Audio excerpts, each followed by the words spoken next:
إن الحمد لله نحمده ونستعينه ونستغفره ونعوذ بالله من شرور أنفسنا ومن سيئات أعمالنا من يهده الله فلا مضل له ومن يضلل فلا هادي له وأشهد أن لا إله إلا الله وحده لا شريك له وأشهد أن محمدا عبده ورسوله أرسله بالحق بشيرا ونذيرا بين يدي الساعة من يطع الله ورسوله فقد رشد ومن يعصهما فقد غوى فإنه لا يضر الله شيئا ولا يضر إلا نفسه.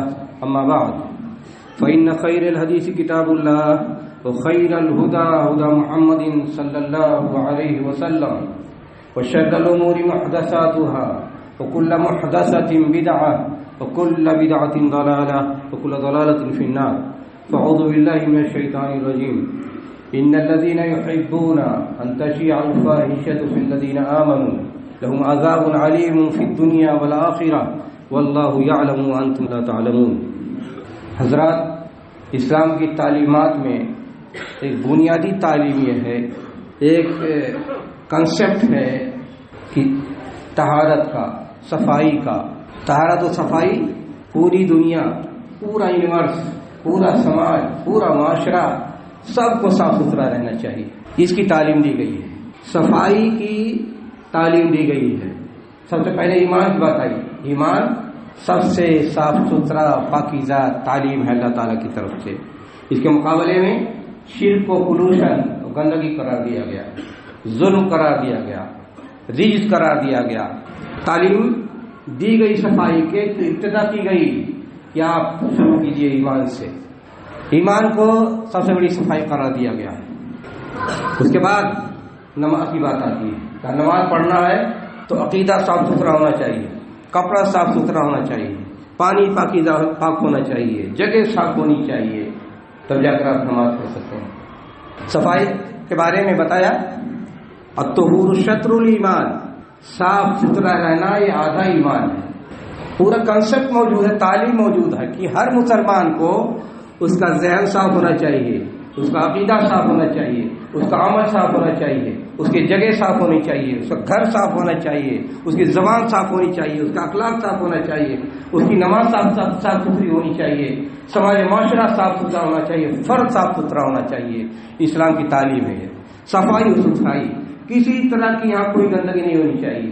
رسول اکرم صلی اللہ علیہ وسلم نے فرمایا جعلت لی الارض مسجدا وطہورا، اس دھرتی کو، اس زمین کو اللہ تعالیٰ نے، مٹی کو اللہ تعالیٰ نے ہمارے لیے پاکیزہ صاف ستھرا بنایا.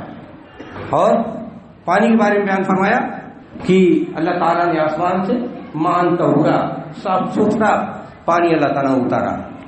آج سب سے بڑا پرابلم یہ ہے کہ ہر طرف پولوشن پھیلتا چلا جا رہا ہے. نہ صاف ستھری ہوا مل رہی ہے، نہ صاف ستھرا پانی مل رہا ہے، نہ صاف ستھری جگہ مل رہی ہے، نہ صاف ستھرا معاشرہ مل رہا ہے، نہ صاف ستھرا فرد مل رہا ہے.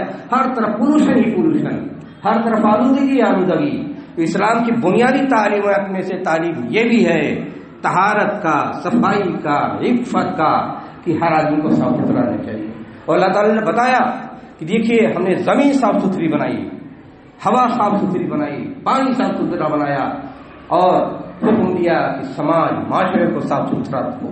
اب دیکھیے اسلامی کنسپٹ آپ کو دیا طہارت کا، وضو کرنے کا.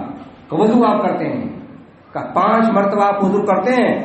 رسول گرامی صلی اللہ علیہ وسلم بیان فرمایا، پوچھا صحابہ سے کہ یہ بتاؤ اگر کسی گھر کے پاس ندی بہ رہی ہو اور روزانہ 5 مرتبہ وہاں اس میں غسل کرے اور صاف ستھرا بنے تو کیا اس کے جسم پر میل رہ جائے گا؟ یہ صفائی کا تصور ہے.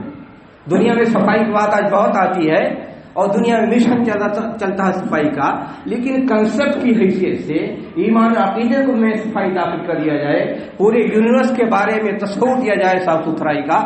کس دن میں یہ چیز موجود ہے؟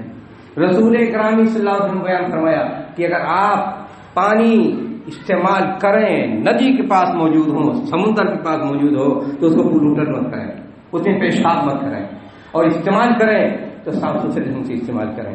یہ تعلیمات کس نے دی؟ نہانے کو تصور دیا کہ مسلمان کو ضرورت پڑتی جب حدث ہو جائے تو نہانا چاہیے. اب ایمان میں آپ کے داخل کر دیا، نماز کے ساتھ حصہ بنا دیا، جن صاف ستھرا ہونا چاہیے. یہ تصور کس نے دیا ہے؟ تو ہر چیز میں صفائی کی تعلیم دی گئی ہے کہ ایک مسلمان کو صاف ستھرا رہنا چاہیے. عقیدے کی بات دیکھ لیجیے، اخلاق کی، زبان کی. رسول گرامی صلی اللہ علیہ وسلم دعا فرماتے تھے اللہم طہر قلبی من النفاق وعملی من الریا ولسانی من الکذب وعینی من الخیانہ فإنک تعلم خائنۃ العین وما تخفی الصدور. تصور دیا گیا پاکیزگی کا کہ اللہ تعالیٰ میرے دل کو نفاق سے بچائیے. نفاق سب سے بڑی گندگی ہے. ایمان اگر موجود ہو دل میں تو روشنی ہوتا ہے، اجالا ہوتا ہے، اور انسان کے دل و دماغ میں ہر چیز اچھی بستی ہے، اچھی سمجھ میں آتی ہے، وہ اچھا کام کرتا ہے، اچھا سوچتا ہے اور اچھے جذبات و احساسات رکھتا ہے. تو اللہ پہلی دعا کی طہارت کے بارے میں اللہم طہر قلبی من النفاق کہ اللہ تعالیٰ میرے دل کو نفاق سے بچا لیجیے. سب سے بڑی گندگی دل کی کیا ہے؟ نفاق ہے. وعملی من الریا اللہ تعالیٰ میرے کام کو ریا سے بچا لیجیے. ریاکاری، دکھاوا دنیا کی سب سے گندا چیز ہے. لیکن آج سماج معاشرے میں نفاق ہی کا غلبہ ہر طرف. آج عمل میں ریاکاری اس قدر داخل ہو چکی ہے کہ انسان جب تک لوگوں کو دکھا نہ لے، جب تک اپنے آپ کو بڑا نہ ثابت کر لے، جب تک چھوٹی بڑی حرکتیں نہ کر لے، جب تک اپنے آپ کو رسوا نہ کر لے، جب تک اپنے عمل کو برباد نہ کر لے، تب تک انسان کو سیٹسفیکشن ہوتی ہی نہیں ہے. سیٹسفائی اسی وقت ہوتا ہے جب کوئی نیکی کا کام کرے اور دکھاوا اس میں آ جائے. ہر چیز میں دکھاوا، دولت ہے تو اس کا دکھاوا، حسن ہے تو اس کا دکھاوا، علم ہے تو اس کا دکھاوا، زہد ہے تو اس کا دکھاوا. دکھاوے کا رسیہ بن چکا ہے ہمارے انسان کہ ہر چیز بغیر ریاکاری کے انسان کے پاس رہی نہیں گئی ہے. یہ وقت کے مسائل ہیں، مشکلات ہیں، لیکن رسول گرامی صلی اللہ علیہ وسلم نے تصور دیا وہ یہ اللہم طہر قلبی من النفاق وعملی من الریا اللہ تعالیٰ میرے عمل کو ریاکاری کی گندگی سے پاک کر دے، میرے عمل کو صاف ستھرا بنا دے. ایک انسان کا عمل، ایک انسان کی نیکی، ایک انسان کی سارے کام اسی وقت صاف ستھرے رہ سکتے ہیں جب اس میں ریاکاری کی آمیزش نہ ہو. لیکن اگر کسی کام میں ریا کی آمیزش ہو جاتی ہے تو انسان کا عمل گندا ہو جاتا ہے، انسان کا عمل بیکار ہو جاتا ہے اور اس کی کوئی حیثیت نہیں رہ جاتی ہے. رسول گرامی صلی اللہ علیہ وسلم نے ریاکاری کے سلسلے میں، دکھاوے کے سلسلے میں اتنی تنبیہ کی ہے، بار بار لوگوں کو سمجھایا ہے، اپنے صحابہ کی تربیت کی، امت مسلمہ کو بتایا کہ سیدھی راہ، طہارت کی راہ یہ ہے کہ اگر اپنے عمل کو پاک اور صاف ستھرا رکھنا چاہتا ہو تو اس میں ریاکاری کا دخل نہیں ہونا چاہیے، دکھاوے کا دخل نہیں ہونا چاہیے. لیکن آج انسان اس طرح ہیبیچوئل بن چکا ہے ریاکاری کا کہ بڑے سے بڑے، چھوٹے سے چھوٹے جتنے ہیں سب لوگ شکست خوردہ ہو چکے ہیں. ریاکاری اتنی بڑی طاقت بن چکی ہے کہ اس کے سامنے سارے انسان، سب کی قابلیتیں، سب کی سوجھ بوجھ شکست کھا جاتی ہے، لوگ ان کے سامنے ٹوٹ پھوٹ جاتے ہیں. انسان ریاکاری پر مجبور ہوتا ہے جب شادی کرتا ہے، انسان ریاکاری پر مضبوط ہوتا ہے جب انفاق کرتا ہے، انسان ریاکاری پر مجبور ہوتا ہے جب اچھے کام کرتا ہے. سماج بگڑا ہوا، معاشرہ بگڑا ہوا، لوگ بگڑے ہوئے، جب تک ریاکاری کی آمیزش نہ ہو اعمال میں تب انسان کو تسلی نہیں ہوتی ہے. تو رسول گرامی صلی اللہ علیہ وسلم نے تصور دیا کہ صاف ستھرے بن کر رہنے کی کوشش کرو. انسان سفید کپڑا پہن لینے سے، روزانہ نہ لینے سے صاف ستھرا نہیں ہوتا ہے. اسلام میں جو طہارت کا کنسپٹ ہے وہ یہ ہے کہ نفاق کی گندگی سے اپنے آپ کو صاف کرو، ریاکاری کی گندگی سے اپنے آپ کو صاف کرو، اور سماج میں پھیلے ہوئے جو امراض ہیں، یہ روگ ہے ریاکاری کا، دکھاوے کا، اس سے اپنے آپ کو سنبھالو، اپنے آپ کو بچاؤ، اپنے آپ کو صاف ستھرا رکھنے کی کوشش کرو، اپنے آپ کو گندا مت کرو. ایک مسلمان کی ایک پہچان ہوتی ہے، وہ صاف ستھرا ہوتا ہے، گندگی اس کی سوچ میں نہیں آتی، گندگی اس کے عمل میں نہیں آتی، گندگی اس کے کردار میں نہیں آتی، گندگی اس کے گھر میں نہیں آتی، گندگی سماج میں نہیں آتی. ساری گندگیوں کو سے بچانے کے لیے مسلم سماج و معاشرہ اور فرد کوشش کرتا ہے. تو فرمایا طہر قلبی من النفاق وعملی من الریا ولسانی من الکذب، اور کہا اللہ تعالیٰ میری زبان کو صاف ستھرا بنا دے. انسان کے اعضائے جسم میں سب سے زیادہ حرکت زبان کو ہوتی ہے، زبان چلتی رہتی ہے، اور آج کے زمانے میں تو زبان زیادہ ہی چلتی ہے. آج کے زمانے میں زبان انسان کی اس کو آزادی ملی ہوئی ہے، جمہوریت کا آزادی ملی ہوئی ہے، اور علمانیت کی آزادی ملی ہوئی ہے، سیکولرزم کی آزادی ملی ہوئی ہے. زبان کینچی کی طرح چلتی ہے، کبھی دین کو کاٹتی ہے، کبھی اخلاق کو کاٹتی ہے، کبھی انسان کی شرافت کو کاٹتی ہے، کبھی لوگوں کے جو اپنے تحفظات ہیں اس کو کاٹتی ہے، لوگوں کے جو حقوق کو برباد کرتی ہے. تو زبان چلتی رہتی ہے. تو زبان کے بارے میں اللہ نے فرمایا کہ زبان کی سب سے بڑی گندگی جھوٹ ہے، ولسانی من الکذب۔ انسان ایک مسلمان کے لیے ضروری ہے کہ اپنے دل کو صاف رکھے، اپنے عمل کو صاف رکھے اور اپنی زبان کو بھی صاف رکھے۔ طہارت زبان ہونی چاہیے، طہارت بیان ہونا چاہیے۔ انسان کی اگر زبان سچی ہو تو تعین ہوتی ہے، انسان کی زبان اگر جھوٹی ہو تو گندگی میں ملوث ہوتی ہے۔ تو طہارت کا تصور صرف یہی نہیں ہے کہ روز نہاتے رہیں، سفید کپڑے پہنتے رہیں، اس طرح خوشبو لگا لیں۔ سب سے بڑی طہارت یہ ہے، دل کی طہارت ہے۔ سوچئے تو سچا سوچئے، احساسات سچے ہونے چاہیے، جذبات سچے ہونے چاہیے، جذبات پاکیزہ ہونا چاہیے۔ آج جذبات کی پاکیزگی، احساسات کی پاکیزگی، سوچ و خیال کی پاکیزگی کدھر موجود ہے؟ جدھر دیکھیے گندی سوچ، گندے افکار، گندے احساسات، گندے جذبات، دوسروں کے خلاف بھرے ہوئے، ہر آدمی انتہا پسندی کا، شدت پسندی کا شکار بنا ہوا ہے۔ ہر آدمی چھوٹا موٹا ایک دھماکہ بنا ہوا ہے کہ ذرا تھوڑی سی کسی سے آنچ آئی، ٹکرایا، پلانٹ ہو جاتا ہے۔ یہ صورتحال ہمارے معاشرے میں بنتی چلی جاتی ہے۔ تو طہارت لسان ہونی چاہیے۔ اس کے بعد فرمایا رسول اکرم صلی اللہ علیہ وسلم لسانی من الکذب وعینی من الخیانہ، کہ اللہ تعالیٰ میری نگاہوں سے خیانت سے بچائیے۔ نگاہیں خیانت کرتی ہیں، نگاہیں پاکیزہ ہونی چاہیے۔ نگاہیں جب وہ دیکھتی ہیں جو نہیں دیکھنا چاہیے، نگاہیں وہ دیکھتی ہیں جو حرام ہے جس کا دیکھنا، نگاہیں وہ دیکھتی ہیں جو فحاشی کی باتیں ہوں، نگاہیں وہ دیکھنے لگیں جو ننگا پن کی بات ہو، نگاہیں وہ دیکھنے لگیں جو ناجائز ہو کے لیے دیکھنا، تو وہ نگاہوں کی خیانت ہونی چاہیے۔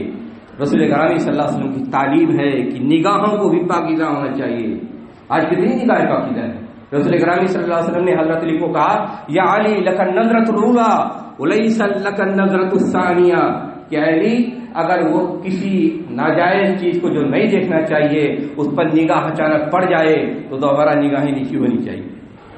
نگاہیں نیچی رکھنے کا حکم دیا۔ سورہ نور میں اللہ تعالیٰ نے مردوں کو، عورتوں کو حکم دیا کہ اپنی نگاہوں کو نیچی رکھو۔ نگاہیں اسی وقت پاکیزہ رہتی ہیں جب دل میں ایمان ہو، سیرت و کردار پاکیزہ ہوں، اعمال ریاکاری سے پاک ہوں، انسان کو احساس ہو کہ نگاہوں کی قدر و قیمت ہوتی ہے۔ اللہ تعالیٰ نگاہ دی ہے، اس کا کرم ہے، اس کی مہربانی ہے۔ لیکن اگر نگاہوں کو آزاد رکھیں اور نگاہیں بھٹکتی رہیں، نگاہیں وہی ساری چیزیں دیکھتی رہیں، وہی ساری چیزیں پڑھتی رہیں جو حرام ہے، تو کیسی نگاہیں پاکیزہ رہ سکتی ہیں؟ ایک مسلمان کی نگاہ بھی پاکیزہ ہوتی ہے، ایک مسلمان کی بصیرت بھی پاکیزہ ہوتی ہے، اور ایک مسلمان کی بصارت بھی پاکیزہ ہوتی ہے۔ تو نگاہ بھی پاکیزہ ہونا چاہیے اور بصیرت بھی پاکیزہ ہونی چاہیے۔ تعلیم، اسلام کی تعلیم کے بارے میں سوچئے کہ کتنا جامع ہے۔ اس پہلو سے، عنوان سے بھی کبھی سوچئے کہ اسلام میں طہارت کا حکم دیا گیا ہے، اور ایک فرد کی حیثیت سے اور سماج کی حیثیت سے مسلمانوں پر سب سے بڑی ذمہ داری یہ ہے کہ پوری عالمی طور پر خاندان، گھر، محلہ جہاں ہو وہاں صفائی و پاکیزگی ہونی چاہیے۔ ایک مسلمان کی گلی کوچے کو پاک صاف ستھرا ہونا چاہیے، اس لیے کہ مسلمان نمازی ہوتا ہے، کہیں چھینکنے نہ پڑ جائے۔ مسئلہ آسان نہیں ہے کہ جیسے آنکھ بند کر دیے لیں۔ اسلام یہ چاہتا ہے طہارت کے عنوان سے کہ آپ کا محلہ بھی صاف ہونا چاہیے، آپ کا گھر بھی صاف ہونا چاہیے، آپ کا معاشرہ بھی صاف ہونا چاہیے، اور ساری گندگیوں سے، شرک سے بھی پاک ہونا چاہیے، بدعت سے بھی پاک ہونا چاہیے، اور بد اخلاقی سے بھی پاک ہونا چاہیے، جھوٹ سے بھی پاک ہونا چاہیے، نفاق سے بھی پاک ہونا چاہیے۔ ہر چیز یہاں پاکیزگی مطلوب ہے، صفائی مطلوب ہے۔ اسلام میں ساری چیزیں صاف ستھری ہونی چاہیے۔ صفائی کے سلسلے میں سب سے حساس پہلو یہ ہے جس کی طرف مکمل ایک تعلیم دی گئی کہ کسی طرح کی بے شرمی کی بات نہیں ہونی چاہیے، بے حیائی کا کام نہیں ہونا چاہیے۔ میں نے جو آیت پڑھی اس میں اللہ تعالیٰ نے فرمایا ان الذین یحبون ان تشیع الفاحشۃ فی الذین آمنوا لهم عذاب علیم فی الدنیا والآخرہ واللہ یعلم وانتم لا تعلمون۔ سورہ نور کی آیت نمبر 19 ہے۔ اس میں یہ پس منظر میں آیت ہے کہ ایک جنگ میں رسول اکرم صلی اللہ علیہ وسلم گئے ہوئے تھے، وہاں منافقین نے حضرت عائشہ رضی اللہ عنہ کے سلسلے میں افواہ اڑائی۔ وہ افواہ منافقین نے اڑائی اور چند ایک مسلمان بھی متاثر ہو گئے، تو ان کو تنبیہ کی گئی کہ اگر غلط قسم کے سماج و معاشرے میں کسی کے بارے میں تہمت لگائے جائے اور اس کو لوگ پھیلانا شروع کر دیں، کہا وہ بھی مجرم ہیں۔ اللہ نے بیان فرمایا کہ جو لوگ مسلم سماج و معاشرے میں بے حیائی و فحاشی پھیلانے کی کوشش کرتے ہیں، دنیا اور آخرت میں ان کے لیے دردناک عذاب ہے، اور اللہ تعالیٰ جانتا ہے، تم نہیں جانتے ہو۔ آج دنیا میں جس طرح لوگوں نے سیٹ اپ کیا ہے اور جس طرح لوگوں نے لائف اسٹائل بنائی ہے، سب سے بڑی برائی یہ ہے کہ فحاشی اور ننگا پن پھیلتا چلا جا رہا ہے۔ فحاشی اور ننگا پن چھوٹی سی چھوٹی چیز اور بڑی سی بڑی چیز بھی اسلام میں برداشت نہیں ہے، اور کوئی مسلمان اگر یہ کرے یا غیر مسلم کرے، اللہ تعالیٰ نے بیان فرمایا کہ جہاں بھی فحاشی کو، بے حیائی کو زبان کے ذریعے، عمل کے ذریعے کہیں پھیلانے کی کوشش کی گئی، ان کے لیے دنیا میں بھی رسوائی ہے، آخرت میں بھی رسوائی ہے۔ اس آیت کی روشنی میں آج دیکھیے کہ دنیا کے کتنے لوگ مجرم ثابت ہوں گے، اس آیت کی روشنی میں ان کے لیے دنیا میں بھی دردناک عذاب ہے اور آخرت میں بھی دردناک عذاب ہے۔ اس آیت نے فیصلہ کر دیا کتنے ہیں دنیا میں کہ سارے مجرم بن جائیں گے، اور مسلم سماج معاشرے کے اکثر لوگ مجرم بن جائیں گے جو اس محنت کوشش میں لگے۔ آج دیکھیے سب سے بڑا کام اس وقت دنیا میں کیا ہو رہا ہے؟ ننگا پن کا۔ اخبارات ننگے، ریڈیو ننگی، ٹیلی فون ننگا، سوشل میڈیا ننگا، موبائل ہاتھ میں، ہر آدمی ننگا پن کا ایک بازار لیا گھوم رہا ہے۔ جس ہاتھ میں موبائل ہے وہ ایک موبائل ہی میں پورا دنیا ننگے پن کی آباد ہے۔ آج ادھر دیکھیے جنہیں کریں سب سے زیادہ ننگا پن کا کام اس وقت دنیا میں ہو رہا ہے، اور یہ اتنا شدید ہے اسلام میں کہ جو آدمی، یہاں تو یہ کہ خبریں اڑائی گئیں، منافقین نے اڑائی اور چند مسلمانوں نے بھی اس کو تسلیم کر دیا، اس میں حامی بھر لی، ان کے بارے میں وعید آئی، ان الذین یحبون ان تشیع الفاحشۃ فی الذین آمنوا لهم عذاب علیم فی الدنیا والآخرہ، کا جو بھی چاہے مسلم ہو یا غیر مسلم ہو، اگر سماج معاشرے میں گندگی پھیلانے کی کوشش کرے گا، بے حیائی کی زبانی گندگی ہو یا عملی گندگی ہو، زناکاری ہو، گالی ہو، غیبت ہو، تہمت ہو اور پروپیگنڈا ہو جھوٹا کا، جتنی چیزیں ہو سکتی ہیں برائی کی، جتنی بے شرمی کی چیزیں ہو سکتی ہیں، وہ ساری چیزیں اگر اسی میں ملوث ہے کوئی، انوالو ہے کوئی، مسلم ہو یا غیر مسلم، اللہ نے فرمایا لهم عذاب علیم فی الدنیا والآخرہ، ان کے لیے دنیا آخرت میں عذاب اور دردناک عذاب ہے۔ اللہ تعالیٰ نے انسان کو بنایا، ایک بچہ ماں کے پیٹ میں 9 مہینے پلتا ہے، کتنے مراحل سے گزرتا ہے، پھر دنیا میں قدم رکھتا ہے، اس کے لیے کھانے پینے رہنے سہنے کے لیے زمین بنائی، آسمان بنایا، سورج بنائے، چاند بنائے، ہوا دی، کھانے پینے ساری چیزیں، پانی، سب کچھ مل رہا ہے، کون کر رہا ہے؟ اگر انسان کی انتظام کی بس کی بات ہو تو نہ مانی کب کتنا پہلے کولیپس ہو گئی ہوتی دنیا۔ آج بھی اگر اللہ کی نگاہ رحمت چند سیکنڈ کے لیے پھر جائے تو پوری دنیا کولیپس ہو جائے گی، ساری دھرتی تباہ برباد ہو جائے گی، سب کچھ ترقیاں ختم ہو جائیں گی، ہوائی جہاز اڑنا بند ہو جائیں گے، کارخانے بند ہو جائیں گے، نظام حیات مختل ہو جائے گا، ساری چیزیں تباہ ہو جائیں گی اگر چند سیکنڈ کے لیے اللہ کی رحمت نہ ہو، اور جتنی فیسلٹیز انسان کو ملی ہوئی ہے ساری فیسلٹیز اگر روک دی جائیں تھوڑی دیر کے لیے سب ختم ہو جائیں گے۔ کرونا آیا، کتنے دیر کی بات ہوتی ہے، 1 منٹ کے لیے اگر سانس رک جائے دنیا چلے گئے، ساری دنیا میں کروڑوں گئے، اور ابھی سلسلہ باقی ہوا، پھر بھی انسان کو عبرت حاصل نہیں ہوتی۔ تو کہنا یہ ہے کہ اللہ تعالیٰ نے اس نظام دنیا میں بلکہ پوری کائنات میں نظام بنایا ہے، نظام طہارت کا، کہ پانی بھی صاف ہونا چاہیے، ہوا بھی صاف ہونی چاہیے، سمندر بھی صاف ہونی چاہیے، زمین بھی صاف ہونی چاہیے، انسان کے احساسات بھی صاف ہونا چاہیے، کردار بھی صاف ہو، زبان بھی صاف ہو، ایمان بھی صاف ستھرا ہو، عقیدہ بھی صاف ستھرا ہو، نمازیں بھی صاف ستھری ہوں۔ اسلام میں تعلیم دی ہے، کانسیپٹ ہے طہارت کا ہے، اس کو سمجھیے اور محسوس کیجئے۔ پھر اس کے بعد یہ کہ طہارت کے سلسلے میں فحاشی سے بچیں، کتنے اسٹیپ لیے گئے اسلام میں۔ فحاشی سے بچنے کے لیے پردے کا نظام آیا، پردے کے نظام میں یہ بھی بات کیسے کرنی چاہیے، چال کیسی ہونی چاہیے، کپڑا کیسا ہونا چاہیے، ملنا جلنا کیسا ہونا چاہیے، گھر میں کیسے رہیں، بازار میں کیسے جائیں، لباس کیسا ہونا چاہیے، زیورات کیسے ہونے چاہیے، ساری چیزوں کو متعین کر دیا گیا کہ کس طرح ہونا چاہیے، تاکہ کسی طرح غلط نگاہیں نہ پڑیں، بگاڑ کسی جگہ پیدا نہ ہونا چاہیے۔ لیکن اسلام کے پردے کے نظام کو جبر بتایا جاتا ہے، جبر نہیں ہے بلکہ طہارت کا نظام ہے، اور سب کے لیے، حتیٰ یہ بھی بتایا کہ گھروں میں جاؤ تو کیسے جاؤ، اور 3 اوقات میں، رات میں، دن میں جاؤ تو کیسے اپنے گھروں میں جاؤ، اپنے گھر میں بھی جاؤ تب بھی کہا گیا کہ سلام کر کے جاؤ، گھروں میں رہو تو خواتین کیسے لباس پہنے، ساری تفصیل بتا دی گئی ہے۔ کیوں بتائی گئی ہے؟ اس لیے کہ کسی ناحیے سے کوئی فحاشی نہ ہونے پائے. اختلاط کے سلسلے میں کہ مرد و زن کا اختلاف بغیر کسی حجاب کے کا اس کو پابندی لگائی گئی. ساری تعلیمات جو اسلام میں ہیں پردے کی، وہ ساری چیزیں صرف اس لیے ہیں تاکہ سماج و معاشرے میں کسی طرح کی کوئی فحاشی پھیلنے نہ پائے، پورا سماج معاشرہ صاف ستھرا رہے. اور جہاں یہ صرف مردوں، یہ نظام جو حجاب ہے اس سے متعلق مردوں کی ذمہ داریاں ہوتی ہیں. مردوں کی ذمہ داریاں یہ ہیں کہ نگاہیں نیچی رکھیں.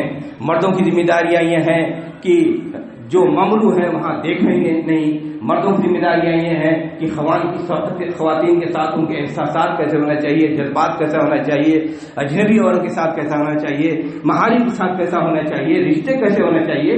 یہ نظام پردہ میں ساری چیزیں داخل ہیں. صرف یہی ہے کہ عورت کو آپ نقاب پہنا کر کے کھڑا کر دیں، بس نظام پردہ پورا ہو گیا. اس میں مردوں کی بھی شراکت ہے، عورتوں کی بھی شراکت ہے. اس میں بول چال لہن سہن ہر چیز پر پہناوا ساری چیزیں.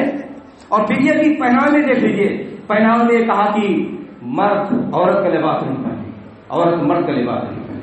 آج تو سب خلق ملتا ہے نا، آج تو ساری دنیا میں جین چل گیا ہے، سب اسی میں مرد عورت نوجوان بوڑھے سب اسی اس ملعون لباس میں سب ایک ڈھنگ سے نظر آتے ہیں. لیکن اسلام میں کہ عورت کی لباس الگ ہونا چاہیے، مردوں کا لباس الگ ہونا چاہیے. نہ کلر ملے، نہ ڈیزائن ملے، نہ پہنانے کا طریقہ ملے، ہر ایک کو الگ تھلگ ہونا چاہیے. اللہ کے رسول صلی اللہ علیہ وسلم فرمایا لعن اللہ المتشبہین من الرجال بالنساء ولعن اللہ المتشبہات من النساء بالرجال. یہ عورتیں جو مرد بننے کی کوشش کریں ان پر اللہ کی لعنت ہے، اور جو مرد عورت بننے کی کوشش کریں ان پر اللہ کی لعنت ہے. یہ جو بیچ میں خط امتیاز کھینچ لیا گیا ہے کہ عورت عورت بن کے رہے، مرد مرد بن کے رہے، آج یہ نظام پردہ کا ایک حصہ ہے. لیکن آج یہ ساری چیزیں ختم ہو چکی ہیں، یہ امتیاز ختم ہو چکا ہے. ہر آج نوجوان لڑکی بننے کی کوشش کرتا ہے اور لڑکیاں لڑکا بننے کی کوشش کرتی ہیں. لباس میں، چال ڈھاول میں، سوچ میں، رہنے سہنے میں، انداز میں، طور طریقے میں، کھیل کود میں، اپنی زندگی کے تصرفات میں. لڑکوں کو دیکھو، ہیئر اسٹائل ان کا عورتوں جیسا بنتا چلا جا رہا ہے، ان کی شکل صورت عورتوں بنتی چلی جا رہی ہے. لباس و پہناوا ان کا چوائس کپڑوں کے سلسلے میں عورتوں کا ذوق بنتا چلا جا رہا ہے. زنجیر سونے پہننا شروع کر دیا ہے، تھاگا باندھنا پہننا شروع کر دیا ہے، کان میں بالیاں پہننا شروع کر دیا ہے. یہ عجیب صورتحال بنتی چلی جا رہی ہے کہ لڑکا عورت بننے کی کوشش کرتا ہے اور لڑکی مرد بننے کی کوشش کرتی ہے. تو رسول کریم صلی اللہ علیہ وسلم فرمایا کہ لعنت ہے ایسے لڑکوں پر جو لڑکی بننے کی کوشش کریں، اور لعنت ہے کہ لڑکیوں پر جو لڑکا بننے کی کوشش کریں. کسی ناحیے سے، چال ڈھال سے، پہناوے سے، ذوق میں، چوائس میں، تصرفات میں، بات چیت میں، جس میں بھی اگر یہ امتیاز ختم کرنے کی کوشش کریں. یہ کیوں ایسا کیا گیا ہے؟ اس لیے کہ طہارت مطلوب ہے. اسلام کو سماج معاشرے میں طہارت ہونی چاہیے، پاکیزگی ہونی چاہیے، سماج معاشرہ صاف ستھرا ہونا چاہیے. اور یہ خرچ مت ہو جائے تو کیا ہوتا ہے؟ لڑکا لڑکی بننے کی کوشش کرے اور لڑکی لڑکا بننے کی کوشش کرے تو کیا ہوا؟ تیسری جنس سے سازش کیا ہوئی؟ ہجروں کی ہوئی نا.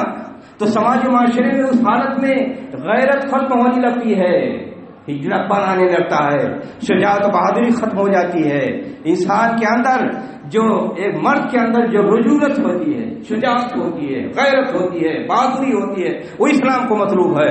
ایک عورت کے اندر جو رخونت ہوتی ہے، جو اس کے اندر شرافت ہونی چاہیے، جو اس کے اندر حیا ہونی چاہیے، وہ مطلوب ہے اسلام کو. لیکن یہ سب چیزیں جب گٹمٹ ہو جائیں اور سماج معاشرے میں جو خط امتیاز ہے طہارت کا، پاکیزگی کا، وہ چیز ختم ہو جائے تو جن سے ساری پیدا ہو جاتی ہے. ادھر رجولت نہیں رہ جاتی ہے اور ادھر رخونت نہیں رہ جاتی ہے. ادھر شرم ختم ہوتی ہے، ادھر غیرت ختم ہو جاتی ہے، ادھر شجاعت ختم ہو جاتی ہے اور ادھر ڈھیٹ بنا جاتا ہے. یہ ساری چیزیں آج جو اسلام نے تعلیم دی ہے طہارت کی، عفت کی، اس طہارت عفت کا یہ اصول ہے، اس ثمرات ہیں کہ مرد کو مرد بن کے رہنا چاہیے جس کے اندر غیرت ہو، بہادری ہو، شجاعت ہو، اور عورت کو عورت بن کر رہنا چاہیے جس کے اندر حیا ہو، شرم ہو، مروت ہو. یہ سب چیزیں مطلوب ہے اسلام کو. کردار کی بات دیکھ لیجیے، کردار اخلاق کے بارے میں یہ ہونا چاہیے کہ اللہ کے رسول صلی اللہ علیہ وسلم دعا کیا کرتے تھے کہ اللہ تعالیٰ ہمیں احسن اخلاق عطا فرما، بہترین اخلاق عطا فرما۔ بہترین اخلاق جب ہوتا ہے تو انسان کی اخلاق میں، شخصیت میں، انسان کی سوچ میں، بچار میں، تصرفات میں، دوسروں کے ساتھ معاملات میں انصاف ہوتا ہے، سچائی ہوتی ہے، بڑپن ہوتا ہے، خوشبو ہوتی ہے، طہارت ہوتی ہے، پاکیزگی ہوتی ہے، شادابی ہوتی ہے۔